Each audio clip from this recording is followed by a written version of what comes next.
Hey everybody, welcome back to Weekends with A Silverfang. I am A Silverfang, and I am apologizing for the late start. I got a little editing to do. I had to send a message to someone. A whole bunch of little things just piled up, and I had to. On top of which, I was also making lunch because I didn't get to eat lunch. So, yeah, that's. Whew.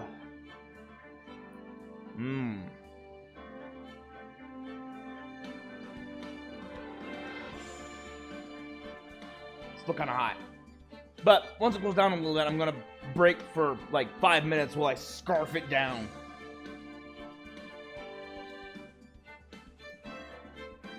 In the meantime, let's get a little bit of this done, shall we? Phoenix Wright, Ace Attorney, Trilogy. Game 3, Trials and Tribulations. Episode 3, Recipe for Turnabout. Part 2, Trial.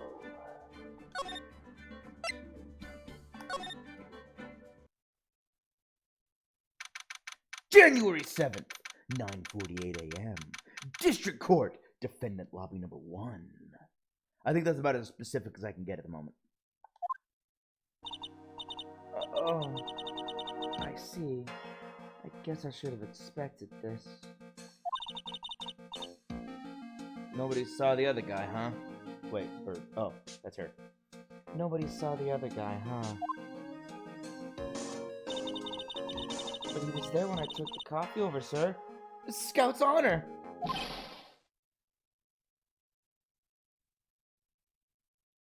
I know who this is. Maggie!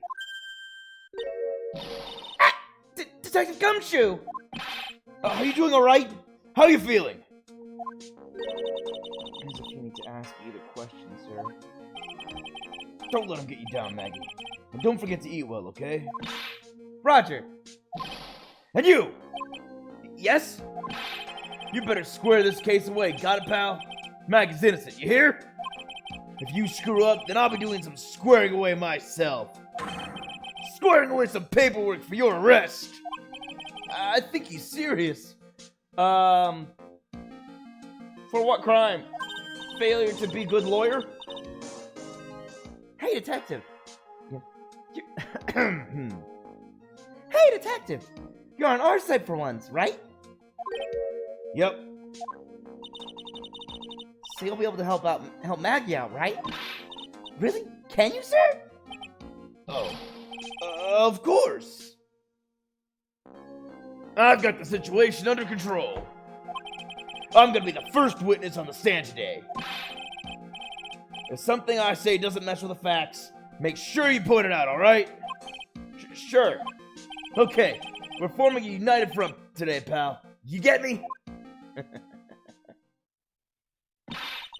I can't tell you how grateful I am, sir. I've always admired you so much, detective. I know I can count on you. Looks like it should all go pretty smoothly today, huh? I can only wish. Dang, I did Phoenix and Gumshoe's voice. I can only wish. January 7th, 10 a.m. District Court, courtroom number 4. Court is now in session for the trial of Maggie Bird. The defense is ready, Your Honor.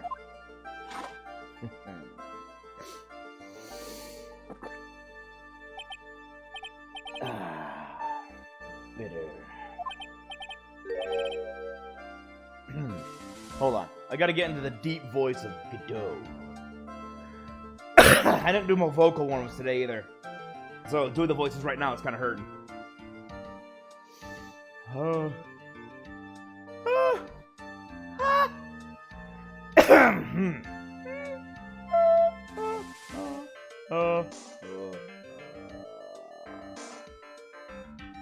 Okay. Okay. Bitter. Mr. Wright. Yes, Your Honor? Ah! What's wrong? Nothing. It's just whenever I addressed you in the previous trial, your response was... You was talking to me? It was a little, well, intimidating. No, that wasn't me. That was the phony Phoenix. I see. So our trusty Phoenix Wright is back with us now, is he? Our trusty? So, Mr. Godot, your opening statement, please. Hey, it's good to be known as your trusty. It means that the judge trusts you to actually make good decisions. Mr. Trout, whether you're a fake or the real deal, we will find out soon enough through this trial today. But I can already tell you, I'm the real Phoenix Wright. I wasn't questioning whether you were Phoenix Wright or not.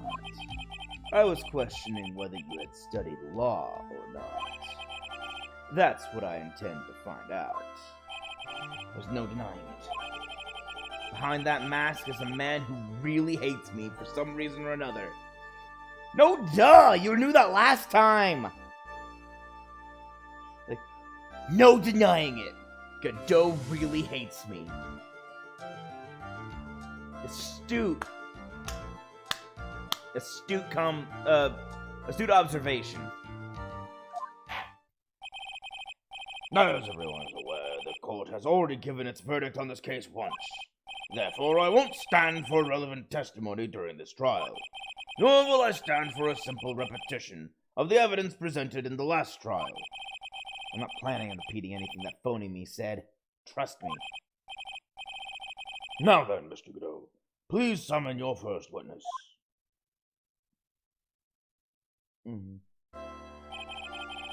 Let's start with the formalities, shall we?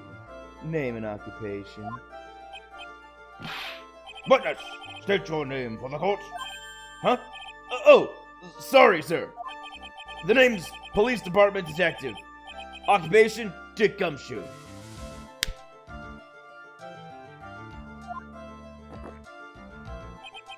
Other way around, detective.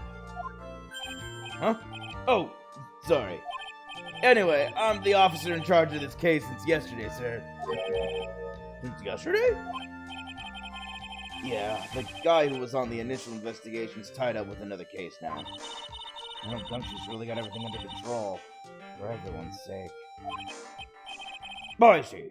So, Detective Gumshoe, would you outline for the court the basic facts of the case? Yes, sir. The victim's name was Glenn Elg. He was a professional programmer. He was on the payroll of Blue Screens Inc. That's a terrible name for a programming company. They named their company after the blue screen of death. He was on the payroll of Blue Screens Inc., a local company. This is the victim's autopsy report. No court accepts this into evidence.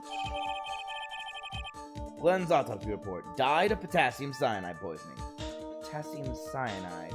That's a pretty common poison. Time of death was between 1:30 and 2:30 p.m.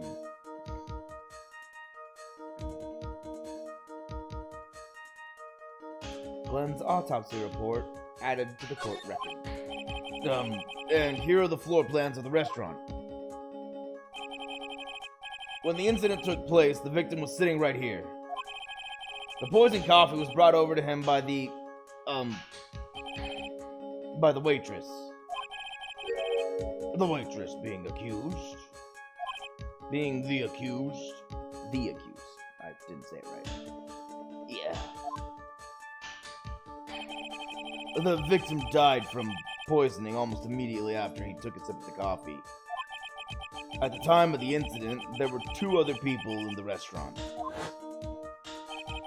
Mr. John Armstrong, the owner and chef, and a regular by the name of Mr. Victor Kudo.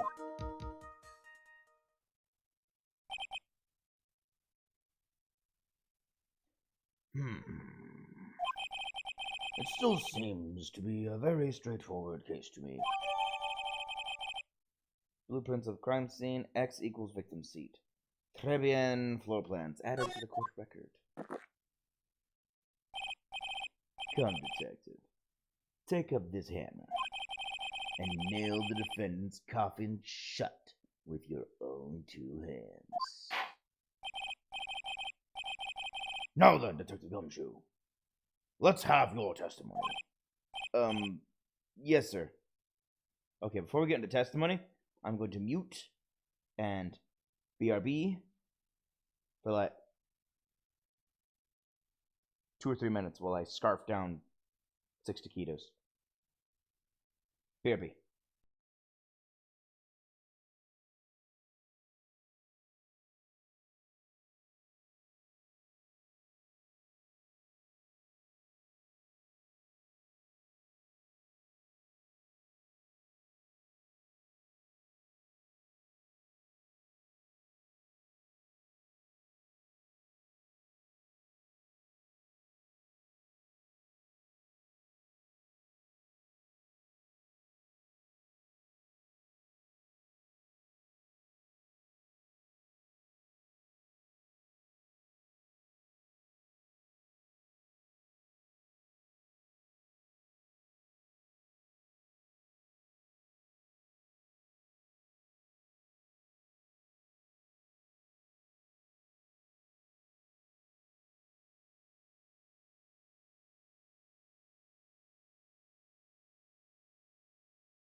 Sorry about that, everybody. Whew. I feel ill. I scarfed those down so fast. Okay. Let's do it. Yes, sir.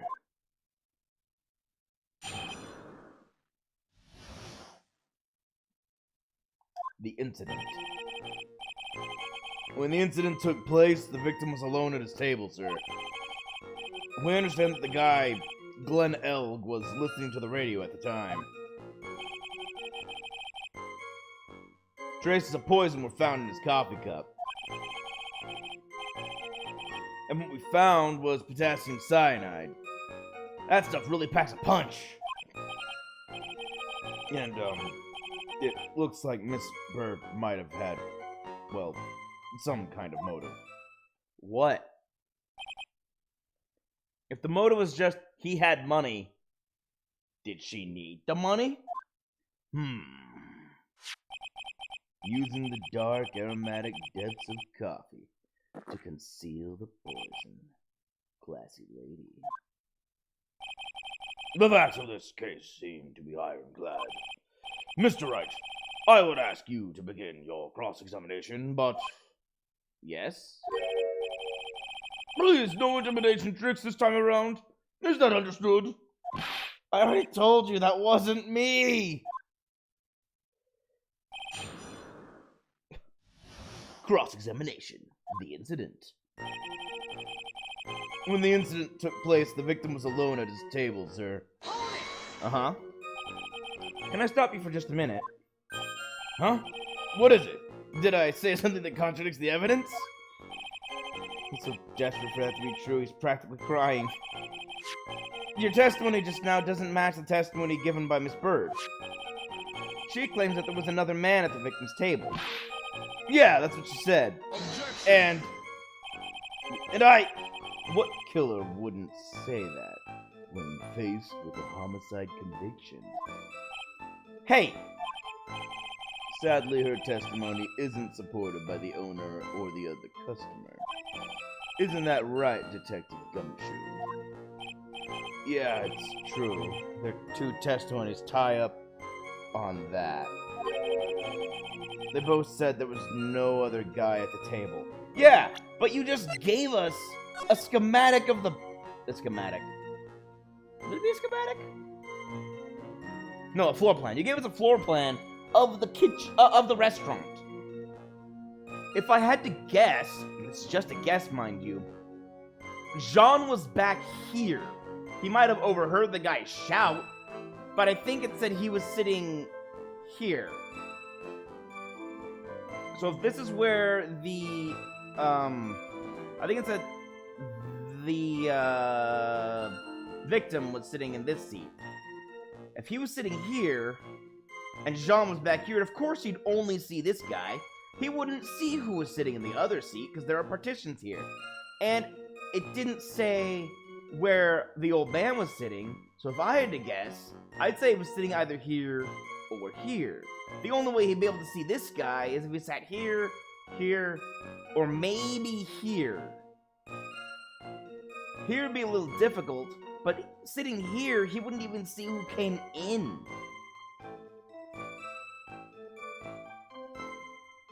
And he already admitted he wasn't paying attention to people. He was paying attention to the waitress uniforms. So, that much I already understand about the case. They both said there was no other guy at the table.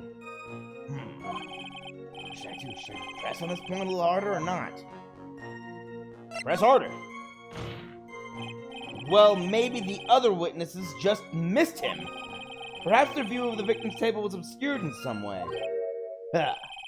That argument is as weak as the coffee at Très Bien, Wright. Is it? I have here in my possession a ticket. A ticket? Looks more like a photo to me. Yes, a one-way ticket to Guiltyville. Population, the defendant. That was weak. This is a photograph taken from near the entrance to the kitchen. This is the scene as witnessed by the chef moments after the poison. This is the scene as witnessed by the chef moments after the poisoning took place, correct? I think the court will agree that with such a clear view of the scene of the crime. How, Mr. Wright, could anyone have overlooked a second person at the table?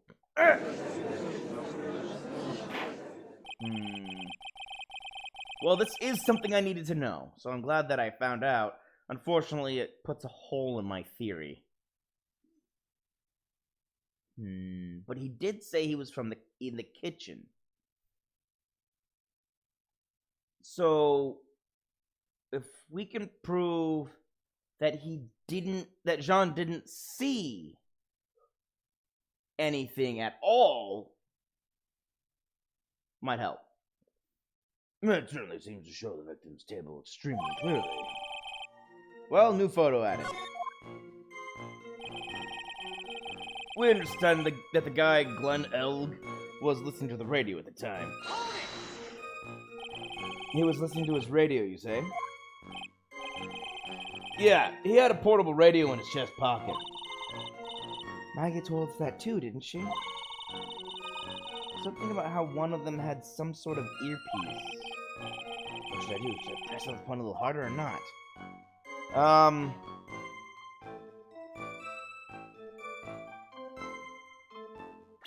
I'm gonna save real quick, because now I'm wondering, why is he asking that after every single time I say hold it? Press harder.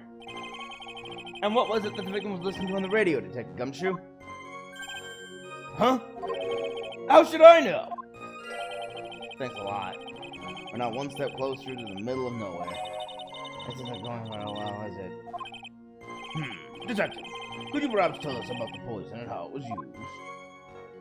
Well, that was a waste of time.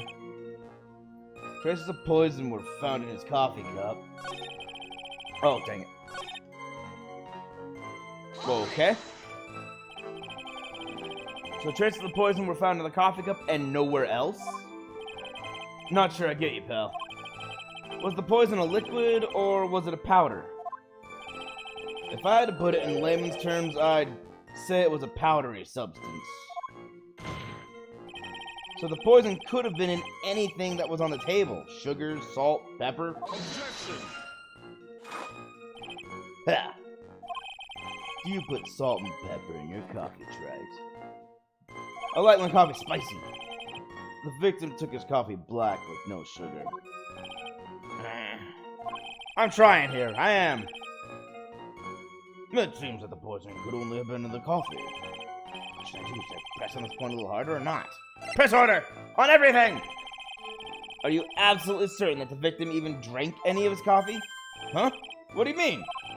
According to this file, the poison was found in the victim's coffee cup. But what proof is there that the victim ever drank any of it? Oh, hey! You're right! That's what I was thinking. In case you were wondering, that last objection was for the detective there. Huh? For me? Oh, hey, you're right. You may be fooling the court, but I'm not falling for it. If you have time to waste, you have the time to present that piece of evidence. That piece, sir? Yes, that piece. Dang it, Gumshoe, we needed you to tell us about all the evidence before the trial. Not try and hide it. What was that? What was it? What piece was it again?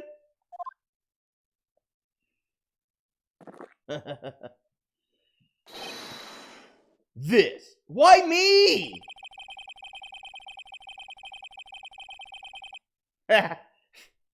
Should I be grateful this coffee is only hot enough to give me first degree burns?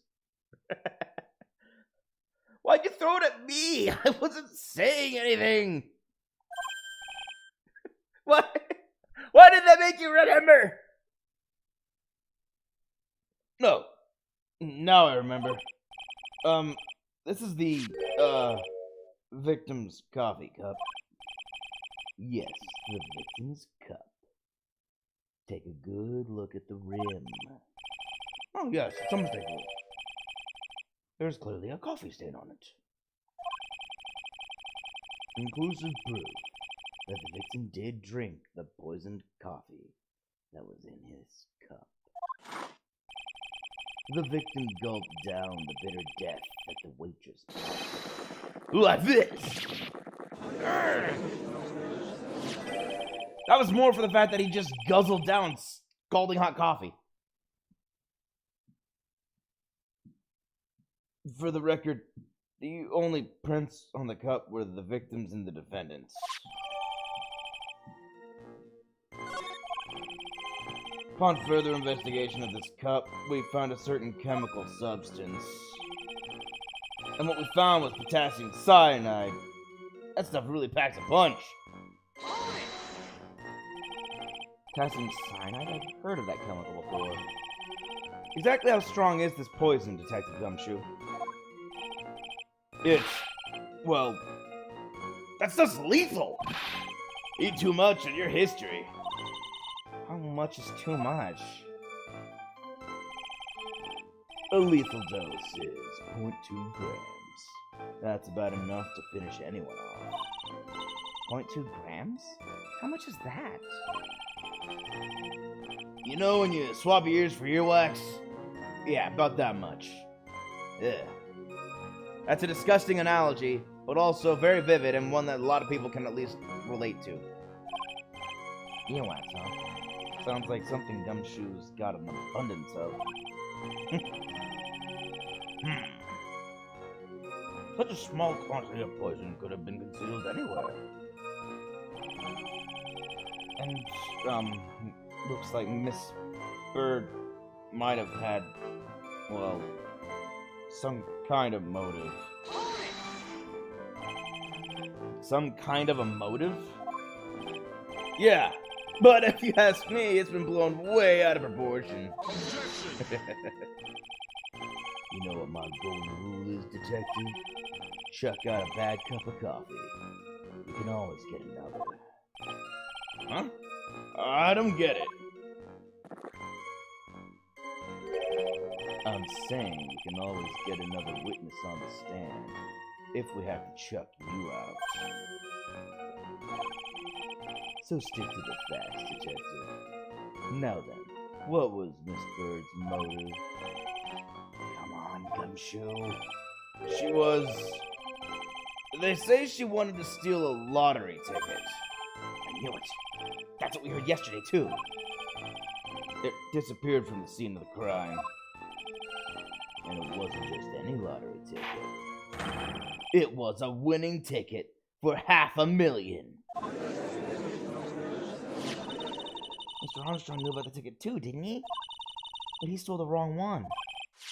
Then, is it possible Maggie stole the winning one?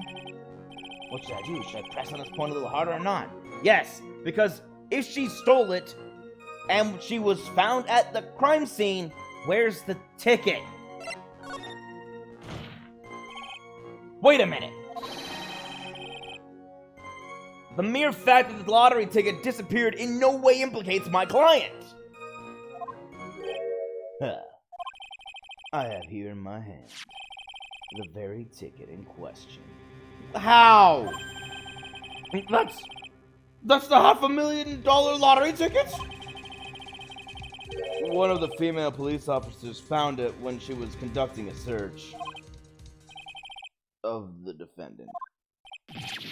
What? Maggie! Hold on! Why do my clients hate me? Why did Maggie not tell us that they found the ticket on her person? I was basing my entire defense on the fact that we don't know where the ticket went. If she told us they found it on her, it's like my clients don't trust me or something. She's quite a lucky bird, our little waitress. You will submit that ticket as evidence to the court immediately! Better keep an eye on that ticket. The way the judge's voice is quivering. Judge, no, don't take the ticket. It's evidence. A winning ticket for $500,000, found during a body search of Maggie. This is why if you ever win the lottery, downplay it. Don't say, I won the lottery. Keep quiet. And don't let anyone you know, or don't let anyone around you either, know that you just won a lot of money. It's a pretty good motive for murder.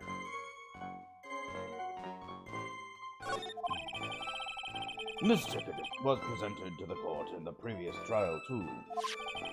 But it feels heavier now, somehow. $500,000, you say? It's just a scrap of paper. What matters is where it's found, Your Honor. And that's on Maggie's person, unfortunately. That's enough! The facts of this case seem overwhelmingly clear to me. The defendant had ample opportunity to commit the crime of which she is charged. Furthermore, it seems beyond reasonable doubt that she did indeed commit this crime. I like an old man who knows the score. There's also the matter of the $500,000 lottery ticket. That alone provides a very credible motive. I mean, for that sum of money, even I might be tempted to bend the rules. I don't mind an old man who is weak to the siren call of money. Not good, Nick. The evidence against Maggie is starting to pile up fast. Yeah, that's because the court has ruled guilty once already. I'd say it's about time to wrap up this repeat performance with one final, decisive piece of evidence. It's got more evidence against Maggie? This is the apron the delightful Miss Bird was wearing at the time. Wow, that's not the cleanest apron I've seen. That stain looks like... it can't be. Blood! Can it? It seems the star of our play was a little flustered. And somehow spilled coffee on herself.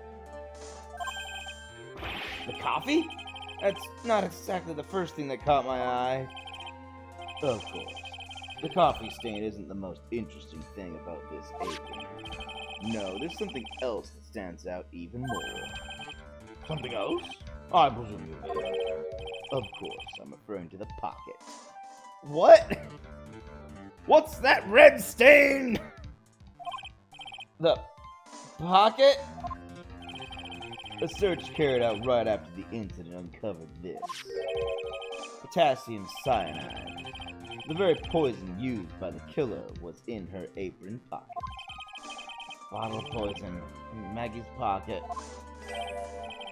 Yeah, and Maggie's prints were the only ones on it.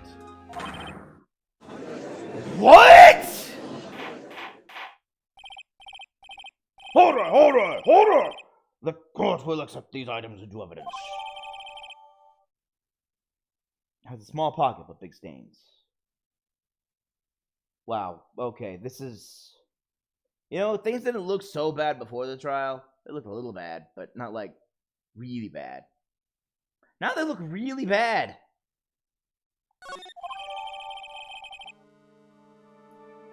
Why are Maggie's prints on the bottle?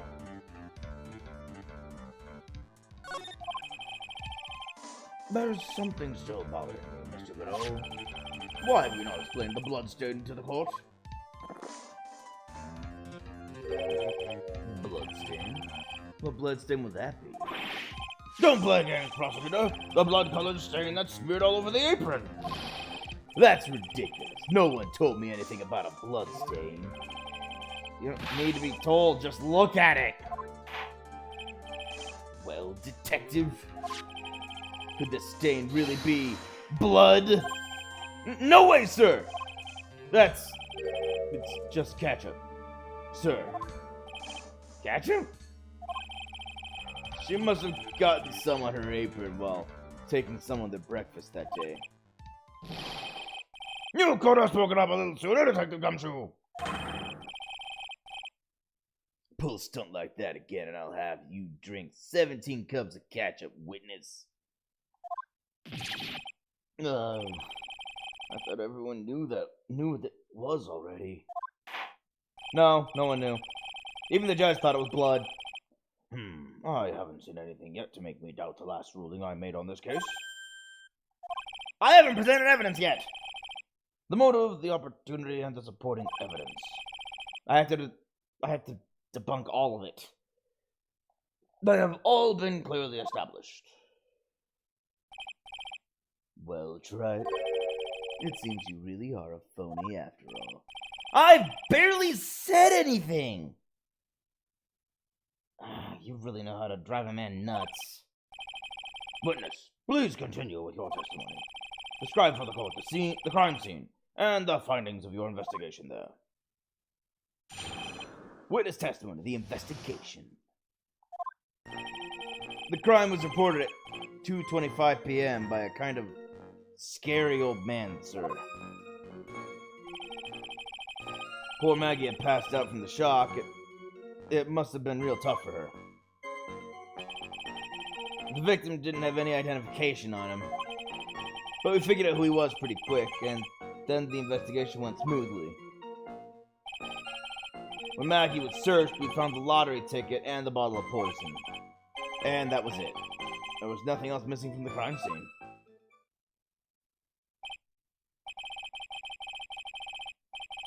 You identified the victim and secured your prime suspect. Very good. Last chance to convince the court you're a real lawyer, Wright. Don't count on any more cross-examinations after this one. So let the fun begin.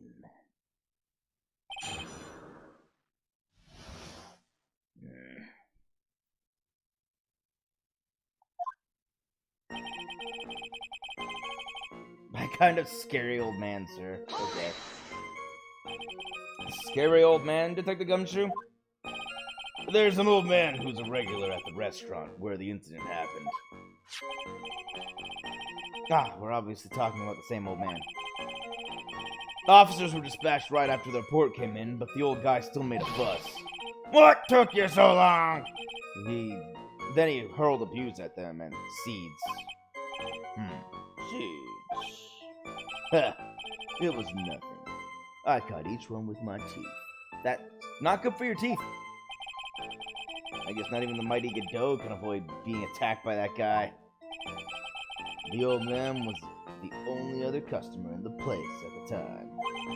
He took his time finding a payphone, apparently, so he was late reporting the crime.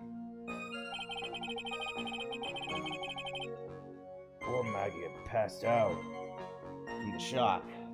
Must have been real tough for her. How long was the defendant unconscious for? The officers got to the crime scene around 2:40. Maggie was still out cold in the kitchen at that time.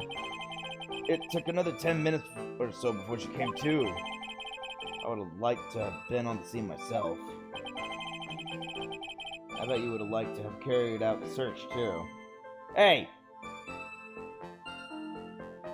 He likes her, but he's not like... Believe it or not, he's not a perv! I respect Gumshoe. Gumshoe is Ultra Chad.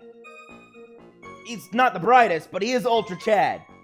Which means he's also ultra honorable and respectful of personal space. I would have loved to see Maggie asleep like that. All pretty and peaceful. You're a professional detective, Gumshoe, not a professional bird watcher. See? Save the romantics for your own time, detective. All we need to know about is the investigation. Oops. I guess I'm pretty red right now, aren't I? The victim didn't have any identification on him. Didn't have any? Are you saying that it was stolen then?